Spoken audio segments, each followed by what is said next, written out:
Hi, welcome to HardReset.Info channel, dear viewers. In front of me, as you can see, HP Color LaserJet Pro device, and now I'm gonna show you how to back up all settings on this device.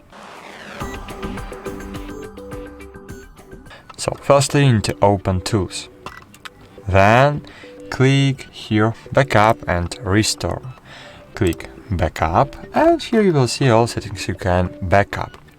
So here you need to create a password for the backup. In my case, 1 2 3 4 5 6 7 8. And step 2, save device settings to a backup file. So just click save, wait a while, and as you can see, backup file was successfully downloaded. Userdata.amc.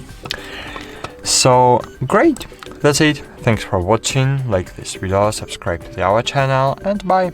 See you.